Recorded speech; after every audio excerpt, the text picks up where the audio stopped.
one thing I like about this class, you may have noticed at times that whoever's teaching will be huddled with someone someplace around the room. Some brothers always try to make sure you can pray to them before taking this on, which is a very good thing. Something happened this morning that made me more aware of my aging. And actually, my son-in-law and I have a different problem. In my case, this stuff's been like this since I was 37. So at age 37, 38, 39, people are asking my children, oh, is that your granddad? That hurt. In Mike's case, Mike's 31, he's a minister at a church in Livonia. And the other day, they were at the recreation center there in Livonia.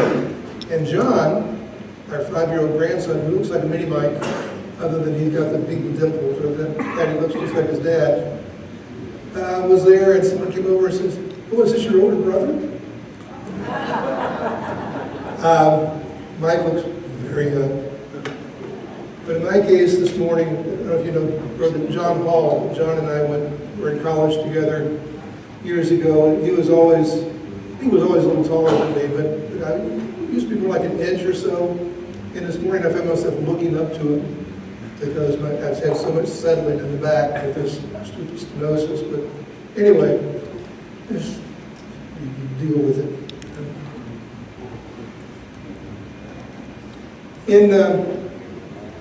In July of 2001, an Alabama Supreme Court justice, in the cover of Nighttime, had a 2-ton granite block placed in the middle of the public courthouse foyer and ignited the controversy that consumes politics and media for months. Lawsuits were filed, countersuits were filed, protest and counter-protest occurred, organized, and a lot of heated dialogue was going on back and forth. Compared to today, it was necessary. Today this was commonplace. Then it was considered rather heated political argument. Strange what these 17, 18 years have made the difference, though. Anybody recall what that was about? Removal of the Ten Commandments monument out of the court area. Well, actually, he was placing it in. The granite block had the Ten Commandments on it that he had placed in there. It reminded me of a Gideon type event. Recall Gideon, when Gideon was first approached by the angel and said, there's this idol here that your dad built and it needs to be torn down. Gideon said, sure, I'll do that. And he did it at night because he didn't want anybody to see. He was afraid of the ramifications. And in this case, it was Roy Moore who had this granite block dropped in the middle of the night where nobody could see it happening, and it caused this debate. Why would that debate occur? And I know everybody's got different opinions. Why would such a heated debate occur about that? Thoughts? Separation of church and state, okay, and whatever that happens to mean. Yeah. Listen to this morning's lesson. Did we listen to this morning's lesson? Yeah, we're in the middle. If you haven't heard the sermon yet, I will not try to give you too much of that, but we're in the middle of the Battle of Kingdoms. Battle of Kingdoms. But before we move on from this sense of church and state, what does that mean to you? Do you have does that mean a particular thing? Let's have the mic up here. I want to give Mary a chance to make me look foolish. Well, even though our government enjoys the efforts churches make and the benevolence, we're to keep them separate. Okay. I don't think that's a benefit, but that's the way. I don't want to say it's where we were founded, but because we were our founding fathers did use the Bible, but Some did. Yeah. The interesting thing, and we'll Bill here, the interesting thing about this church and state is over the years, a couple of centuries later, I think we misunderstand what it really was about. And that is, in Europe, there were state churches. In Germany, the Lutheran Church became the state church, although the Catholic Church was still prominent there as well. In England, the Church of England, now known as sometimes called the Anglican Church, was the state church. Also Catholicism there and some other Protestant groups that emerged. In many of these different nations, there was an official church. In France, it remained the Catholic Church through the years. And the real intent of that separation was to say, look, we're not going to have a state church. We're not going to have one church recommended and enforced that everyone's supposed to be a part of. It's not going to dominate. It wasn't saying you can't have religion influencing government or not influencing. It's just the intent was to say we're going to recognize that churches, plural, can exist, and how that has worked out in terms of politics through the decades and centuries that has fallen into continual interpretation of the Constitution. And I'm not going to get deeply involved in all that, but it's the first thing we say is church separation of church and state. And then there's all what was this about then? Bill, was that where you were going to? Okay, very good. I actually found great irony in all that rigmarole that went on surrounding that. Not that I felt that it should or shouldn't be there. I don't mind if a block of granite there has the 10 Commandments. But if it's not there, I'm not offended either. The irony I found in that is that so many of the conservative Christian churches that took up arms over that actually believe that the commandments don't apply to us anymore. There was this, because many churches teach that all of the commandments were fulfilled and made invalid when Jesus died. And so, and I'm seeing a smile here that's going, and we may open that to discussion later, but there are many conservative Christians who themselves believe, and the church's official doctrine is, none of the commandments, including the 10 Commandments, apply to us anymore. And yet they must argue loudly that the 10 Commandments should be in a public place. Some say it's because of our Judeo-Christian heritage, to sustain that. Some is to try to teach and say this is what we represent, even though the Constitution sort of said, the worldly say that Christianity is necessarily the way either. But it was just, to me, deeply ironic. I don't think you found that way either. And if in fact they don't apply to us anymore, then we don't share a common Judeo-Christian heritage that represents, because that's Judaism, and we're denying that. So, and those people who believe that the commandments aren't valid anymore would say that we're just left with two, which are love your God, love your neighbor. Except he also then said love your enemy, which is one of those other problematic statements. So maybe there were only three, but we try to tend to ignore that last one because we don't like to think about having to love our enemies. And then if you also, what's the big deal about the 10? If you ask a Jew about the 10 Commandments, they say, well, yeah, but what about the other 603? The 10 Commandments are important. They're part of the framework of that's where things began. And even if you take the ones out, the commandments that were specifically about temple worship, you still have another 500 or so. So, yeah, they're the 10, but what about the others? It's a uniquely Christian thing, and specifically a uniquely Western Christian thing, to focus so much, obsess so much on the Ten Commandments. I'm not saying we shouldn't, but it's unique pretty much to this culture and some other Western cultures to make the Ten Commandments a prominent line of thought, even though so many Christians think they don't apply to us anymore. Does that bother you at all, or seem confusing to you at all? An additional irony to me in that is the thought that publishing the Ten Commandments in a let's say a public building, or putting it out in public places, would actually change something about this culture. Which seems to be the thought line. Unless it's there to remind people and encourage people.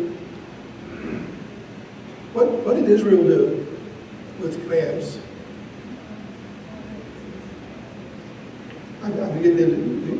You have something here?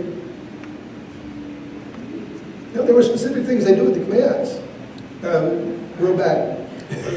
Judy. I was mumbling under my breath. Yeah, you mumble too well. They violated them immediately, to Yeah, the point of having them crashed and having to have them rewritten. they violated them repeatedly and immediately and repeatedly, but on the other, yes.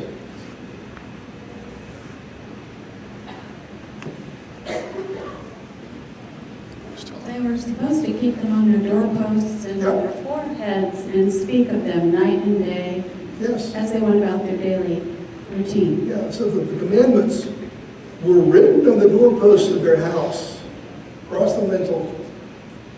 They put them in phylacteries to wear on their arms and wear on their forehead, and to be constantly reminded of the laws and the commandments of God. They were to talk about them and teach them their children.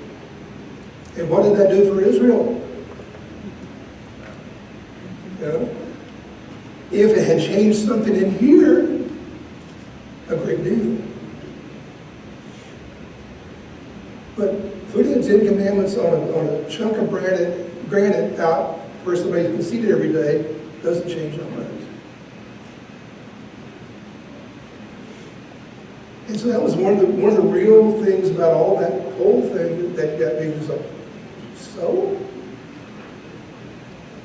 Do you believe, first of all, do you believe those commandments? Do you believe they apply to you?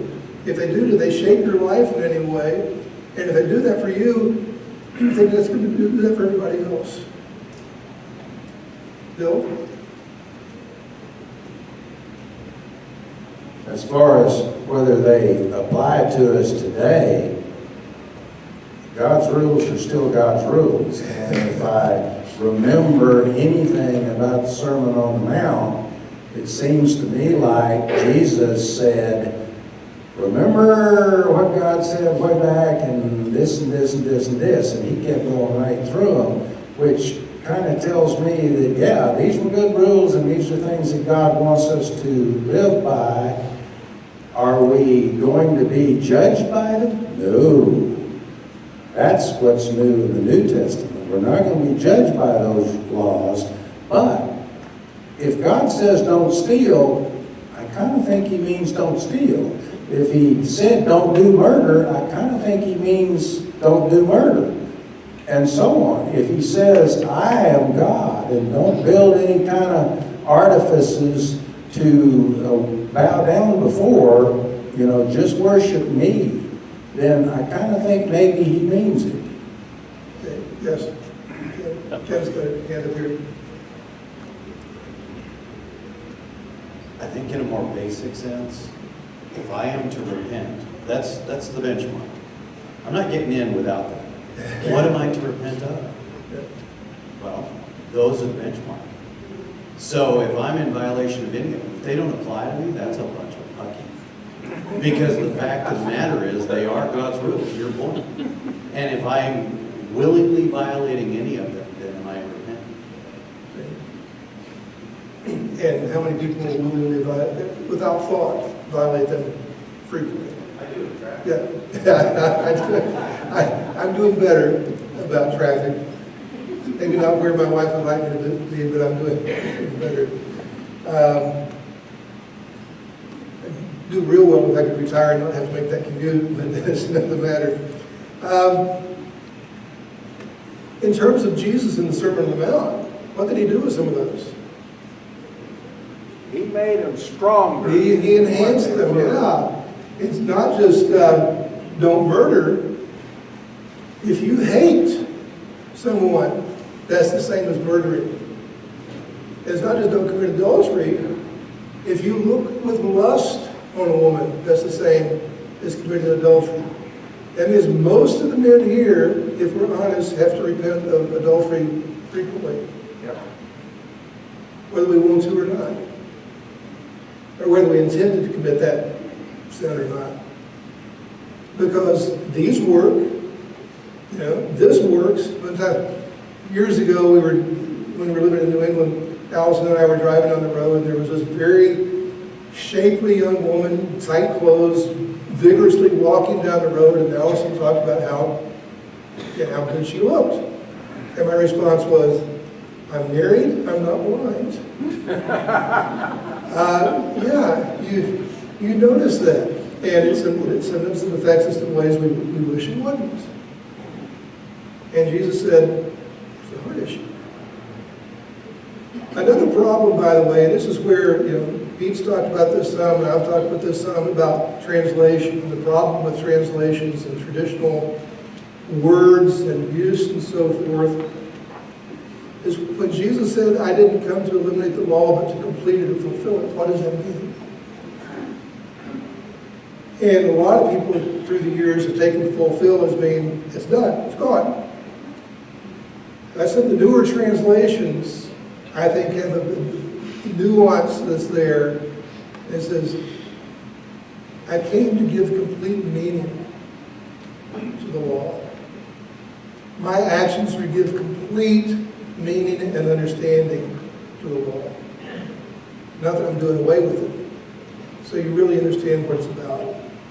This fulfills it in bringing it to light. Now, before going further here, why is this? Yeah, Bill. Even using the word fulfill, if you think about it, in all of history, he was the only one who fulfilled all the requirements of the law. All the rest of us have screwed up from day one. We didn't fulfill anything. We just looked at the law and said, yeah, I don't want to do that. But Jesus didn't. He looked at the law and said, this is the words of my Father. And he fulfilled the words of his Father. Did you have? Oh, okay. Just give me that. Careful with the hands. Here, I'm good with it, but it's here, I'm wondering.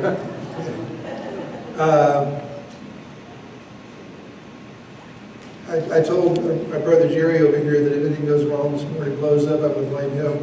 A few months back, Jerry asked me, or maybe sort of challenged me to teach on the Commandments, and mentioned a few things that were concerned to him at the time.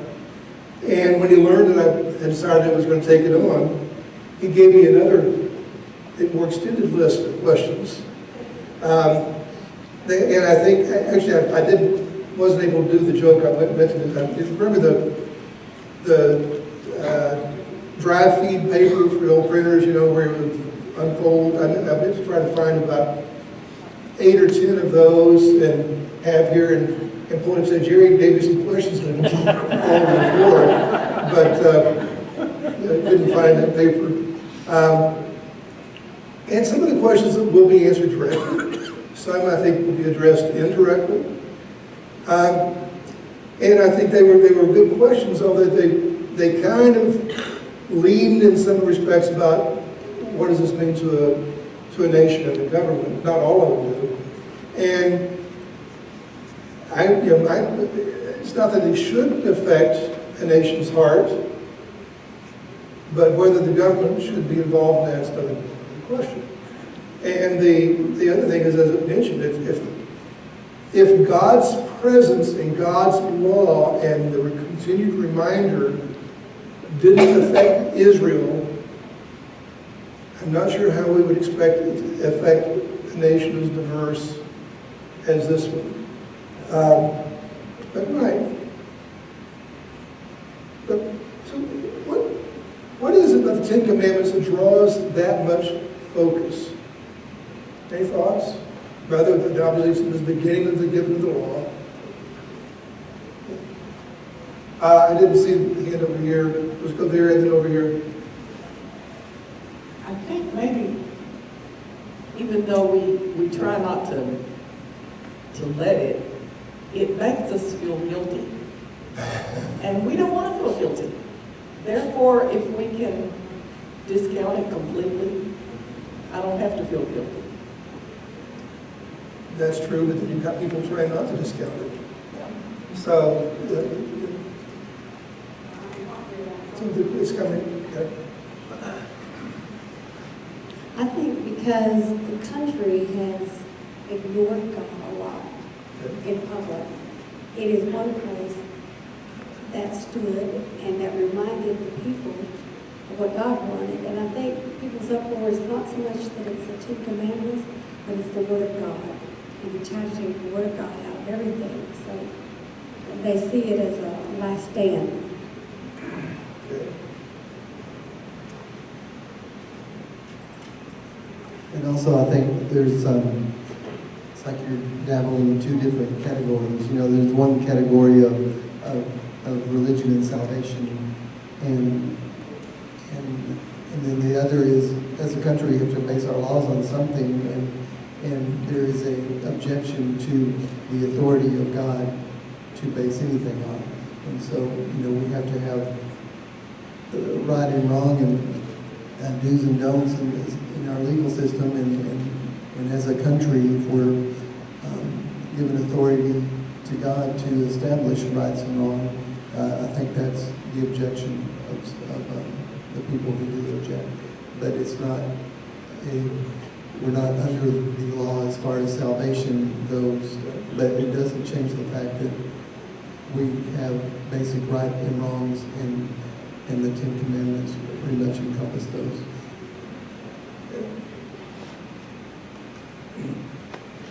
I'm walking back here to Wayne. Even if our laws don't mention God, what are many of them drawn on? Many of them drawn on? Yes. I really think that the people, right, wrong, or indifferent, the people of the United States, when there was a confrontation regarding the Ten Commandments being removed, I don't think it was necessarily the Ten Commandments themselves. I think that the conservative people saw that as an affront to faith in general. That was a representation of that. But they weren't necessarily standing up for the Ten Commandments per se, in my thought. Well, okay. I disagree. I think to an extent you're right, but I think some people with the Ten Commandments, that they're supposed to represent something more. We got over here. All right, this is coming from a completely different viewpoint, I think. Okay. Just the word Ten Commandments, the word commandment in this day and time, in our world, nobody wants to be, well, I shouldn't say nobody. A lot of people don't tell me it's a command. I'm going to do things my way, the way I want to, when I want to, how I want to, and it doesn't matter. You know, just stay out of my way. So I think just the name itself. Who gave it the name, by the way? People. That wasn't what God called them. He spoke. You know, God spoke, and we've done it. It's sort of like, you know, the parable of the Good Samaritan. Who called him good? People. Jesus called them friends. And someone who did good Back to this notion, before we get to Bill here, the notion of laws. Now they've changed this law now to the benefit of the people who hold the money. But for a long time, the bankruptcy laws allowed a person to declare personal bankruptcy, if needed, every 7 years. Can anyone think of something in Scripture about every 7 years? You might have heard me teach about this more than once. That every 7 years, if Israel had been obeying God, every 7 years they were to go through a full economic reset. Debts were to be forgiven. People who had gone into become indentured servants or slaves were to be released unless they chose to stay with their master. Everything was to turn over. And in the 50th year, all the property that was God's property to begin with was to revert to the household that had originally held it. So if Dad was a bad businessman and lost the farm, in the 50th year, the family got it back. Because this is how God wanted to provide for his people. Also, I believe one way that God was trying to say, he had made a promise of an inheritance to every generation. And that was a way for that promise to be fulfilled, if people would obey him. So our bankruptcy laws for many, many years were based on the same premise as the sabbatical year laws. Every 7 years, because you need it, because things have just gone bad, your business has been bad, your farm hasn't produced, you can do an economic reset. And because so many people abused that, and because the people who owned the money wanted more money, then the laws changed. Now it's every 10 years, it's more restrictive. Some debts can be written off that couldn't be written off before. But it was there. And it was drawn directly from the Mosaic Law and how this functioned. It was built. Some people may, and I'm just guessing at this, may almost deify the Ten Commandments above all the other commandments or laws that God gave Israel, because they were the only 10 that were actually written by the hand of God. All the others were spoken, but those were written, yes. Now something we'll get to, I want you to think about this, but and I think this sort of ties to one of Jerry's questions. We'll touch on it in another week, or some other time. Is I see the Ten Commandments in many respects as an outline for what follows. Mm-hmm. Yeah. Because, for instance, you shall not murder. And then you get over into the text of the law that followed. It says, well, if it was an accidental death, you can go and hold the horns of the altar and no one can take you from that. There was a way to go and seek mercy from God and be given mercy and not be killed for that death. But it says, but if the person lay in wait and did this, or they planned this murder, it was premeditated, as our law would say, and did it, it doesn't matter if he's holding the horns of the altar, you can take him away and kill him, take him away and execute him. So the you shall not murder got fleshed out. You shall not commit adultery got fleshed out. You shall honor the Sabbath, keep it holy, got fleshed out. Later the Pharisees tried to flesh it out more, because there was still this question of what's work, and so forth. But all these things were there, and so it's sort of a preamble to the rest of the law. But it's still the heart, and it is indeed what God wrote. I'm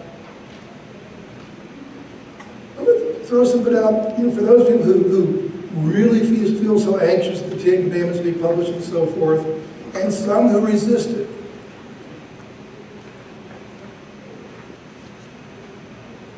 I believe it's a big deal because people realize fundamentally that we need them.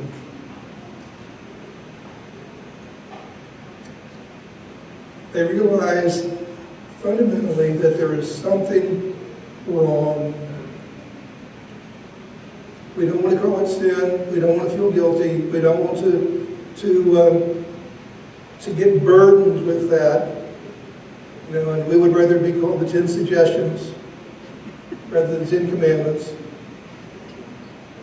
But without commitments, without communal support and an agreed upon set of rules, it's almost impossible for people in this culture or any culture to resist the temptations and seductions of life. On the whole, I believe people want to be good people.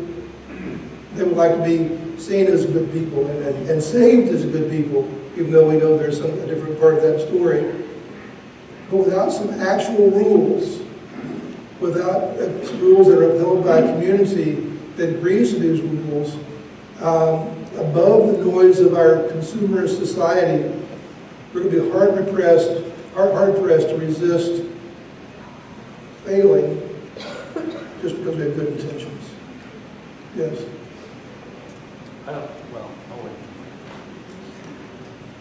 Something you said kind of rang true when I'm sitting here thinking, well, if you eliminate one, and you called them the 9 principles of moral living, then people will be fine with it. If you leave in there God, then there's a problem. Yeah. And the thing is, the way and this is something I guess we'll talk about now, I believe that a very good way to read this, even though it's not written this way, because once God declared who He is, that's it. You know, and a good way to read these is, I am the Lord your God who brought you out of the land of Egypt, out of the house of slavery. You shall have no other gods before me. I am the Lord your God who brought you out of the land of Egypt, out of the house of slavery. You shall not make for yourself an idol or a likeness, and so forth. I am the Lord your God who brought you out of Egypt, out of slavery. You shall not take my name in vain. See, I think that's really, it all builds on who God is. It all builds on, I am the Lord your God. And so that's where people would like to take out. That's the only thing that gives them legs.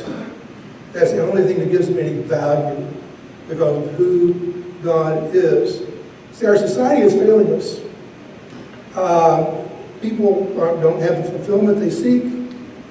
They're drifting. A lot of people spending longer and longer times just in front of a screen, whether it's TV or a computer or a game. Depression, anxiety are increasing. They're enslaved in a society that stresses personal freedom. Get that? People are enslaved in a society that stresses personal freedom. And in spite of all the posture and all the denial of our culture, this may be something you haven't thought about, it is genuinely liberating to hear, I am Yahweh, your God, who brought you out from the land of Egypt, from the house of slaves. You shall have no other gods besides me. You know, one of Jerry's questions that I will answer today is, where and when did grace fit into the 10 Commandments? At the beginning. Absolutely. At the beginning. It was grace and love that motivated God to give this to His people. It was His grace that motivated Him to bring them out, to liberate them. And so the God of all being, the God of creation, wants something of us. He is on the side of liberation. He is on the side of true freedom. He wants us to participate, but He wants us to participate by keeping Him the priority in our lives. No competing loyalties. No competing priority. The other reason this was liberating, or should have been, for the people then, was the capricious nature of all their gods. All the gods of the nations around them. You know, they thought the river held a god, or a tree held a god, or the stars held a god. There were gods of all these things in nature. And if you happened to cut down a tree, that god could be mad at you. If you did something that violated something in nature, that god could be mad at you. He was freeing them from that. He was freeing them from, or offering them freedom from the capricious nature of the gods that the nations worshipped. We used to support some missionaries in Benin, and I know some sisters had gone to visit. Excuse me, my cold is not being kind here. Some people sisters went to visit. They were driving down the road, and they saw this idol off to the side, this shrine and this idol there. And the person who was their host, they asked, the person said, oh, that's the name of that god basically translates deceiver. Sounds like Satan, right? But deceiver. And they asked, well, why would somebody want to worship a god who's going to lie to you? Why would you want to worship a god who's going to try to deceive you? And the answer was, oh, they don't worship that god because they love him. They worship the god because they're afraid of him. And what God was offering his people in this statement, I am the God who brought you out of the land of Egypt, out of your slavery, is freedom from that sort of fear. Freedom from that sort of demand on their lives that said, you have to do this or this will happen. We won't get into all the different ways those gods were worshipped, but please not now, maybe not in the study, but we've discussed it before. There are many things that would just be considered horrendous to us that were involved in the worship of those gods. I need to do this faster than I thought we would. Yes?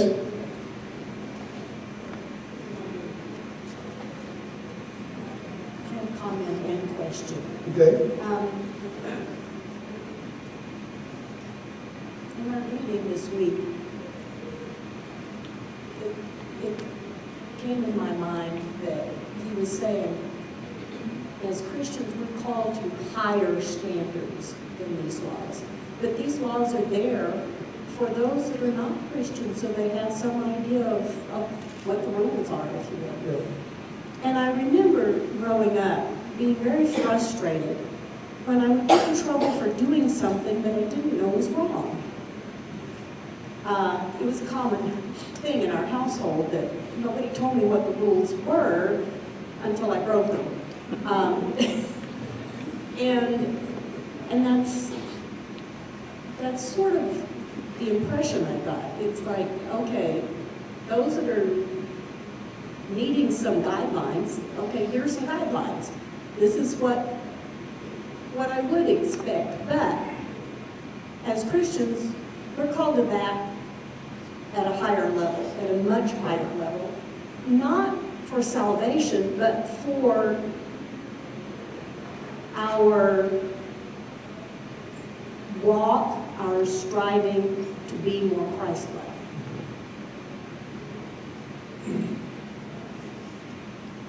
When Adam and Eve were in the garden, they were given some rules, not guidelines, some rules. You can eat anything here except that. Anything here except that. Take care of it all. It's your blessing. By the way, and I still haven't done this, but I have this thought for a song called The Wrong Tree, because I believe that throughout history we've gone to the wrong tree. And because Adam and Eve ate from the wrong tree, and Judas, after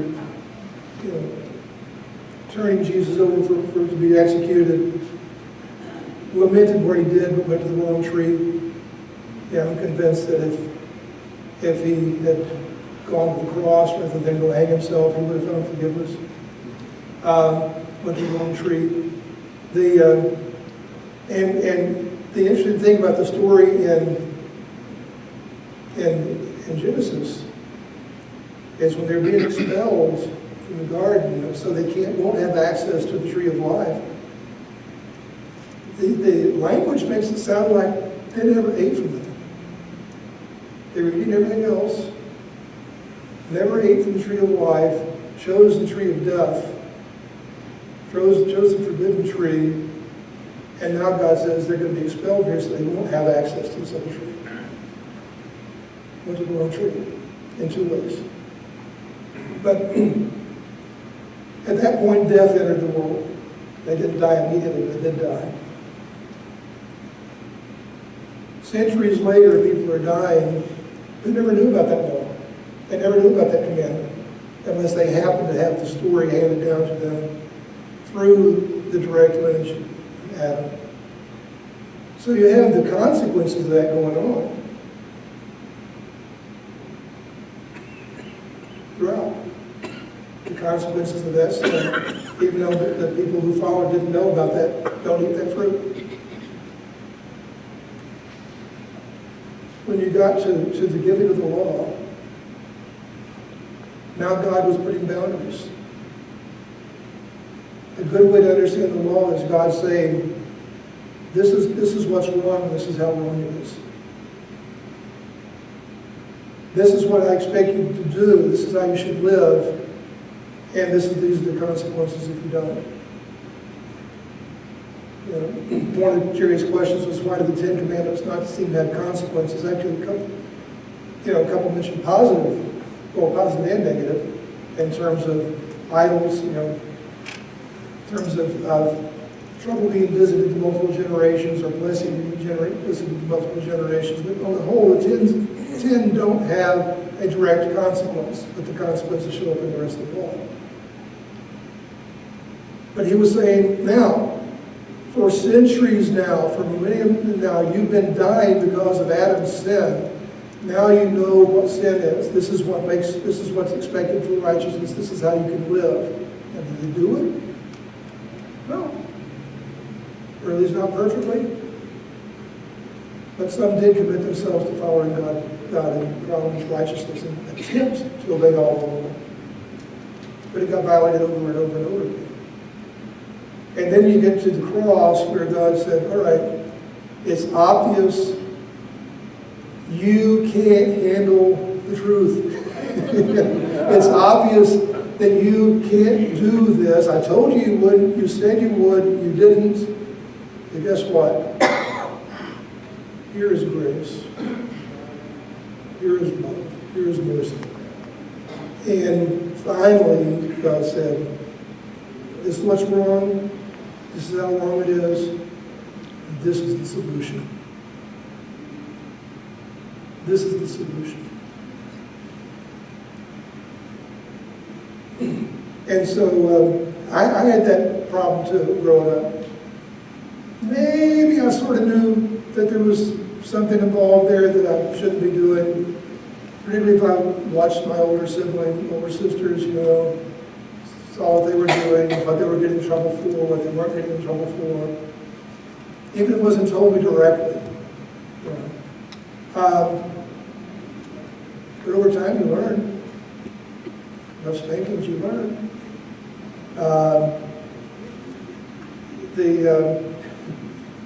I love my dad. My dad was a great man, but he wore this fireman type belt. I never could figure out how he'd go like this and have it off. Just one, and it was off, ready for action. And I received more of that than I wish I ever had. But I learned over time, this is acceptable, this isn't. But God didn't want people to die. He wanted Adam and Eve to live. He wanted Israel to live. He wants us to live. It's just each step along the way, it took a more drastic measure on his part, even though he always had plans. The God of all being, the God who created the universe, wants something of us. He is on the side of liberation. He is on the side of freedom. That doesn't mean that there's not a cost.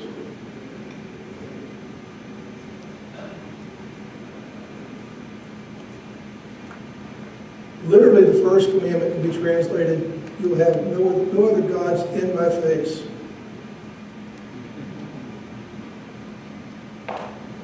No other gods before me. No others there that offends my presence. And then he said, "Don't make idols." We go to 11, is that right? Somebody, any time at the end? About 5 minutes. 5 minutes to it? Okay, good. My anniversary gift to my wife. Listen, I can keep track now.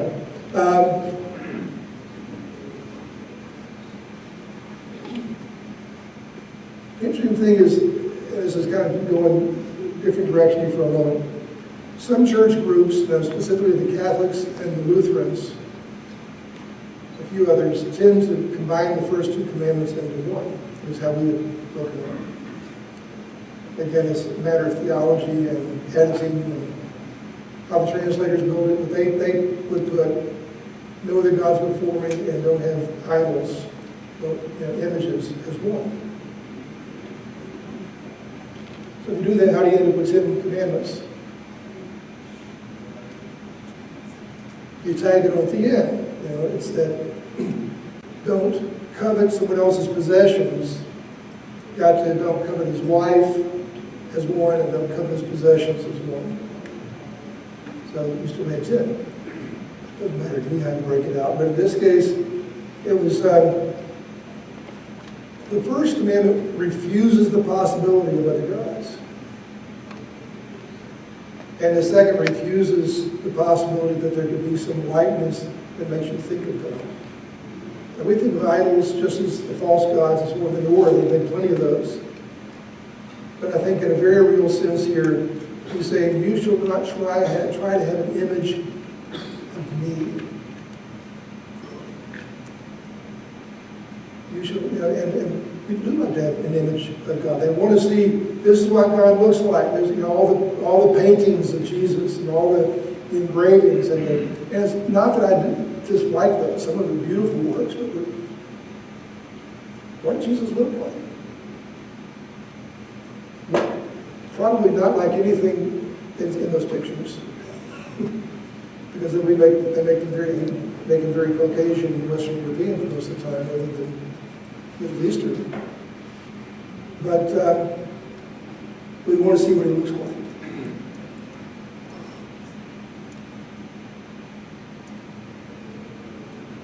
So God said, yes.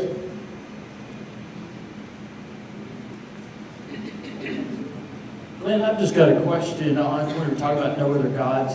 When was Baal introduced as a god to worship? And so I think it's still rampant, goes on today, but it's just something I've always wondered and figured you were the best person to ask. I don't know the best person to ask, but the nations around have lots and lots of gods, and Baal literally means Lord. So there were many, many Baals. There were Baals of places, there were Baals of things, there were Baal, and the one you see often in Scripture is Baal Peor, which means Lord of this place.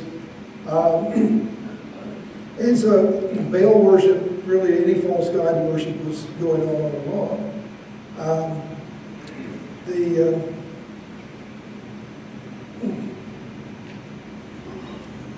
So I can't say this is when it started. It was around Israel. The people around them worshiped Baals, they worshiped other gods. Many of them were vile. Many of them were worshipped. Well, I mean, recall the challenge, let's bring the fire down on this altar, on the sacrifice, and how they were dancing and singing and cutting themselves, and the only thing they didn't do with that is bring out the prostitutes and start having sexual intercourse there around the altar. But you know, all these things that supposedly were worship of this god Baal that he expected. And so they were taunted, yeah, you must be sleeping, you're a little louder, you're not bleeding enough. What? Because why? There's nothing there. But the Baal worship was just persistent. The problem was that Israel paid attention to it. The problem was that Israel did not eliminate all of that.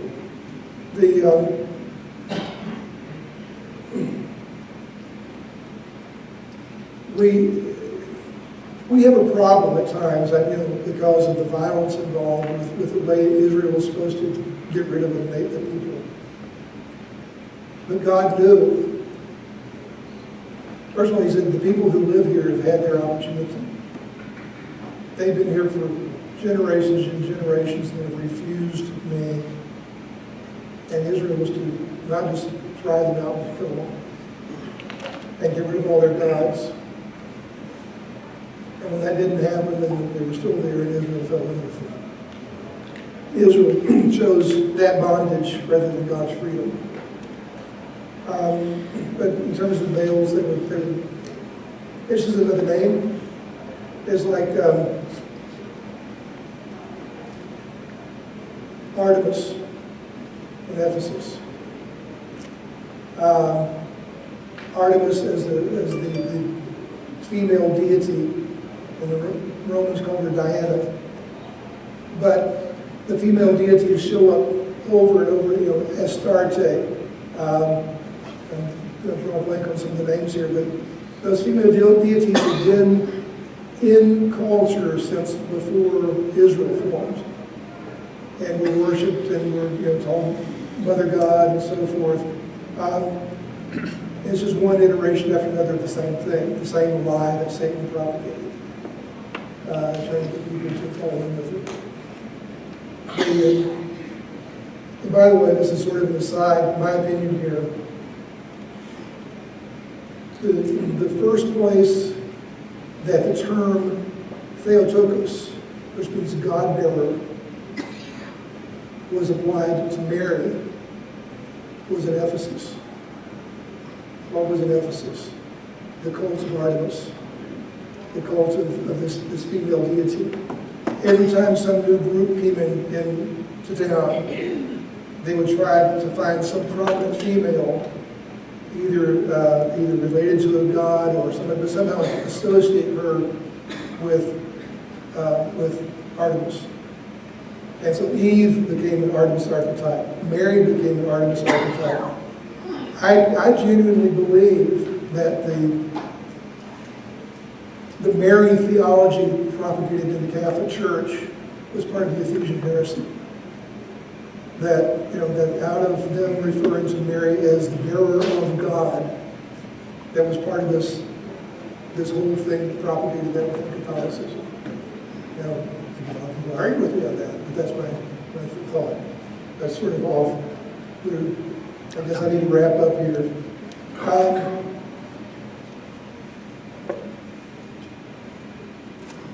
We'll get into talking about idols some next week and then move on. Think about,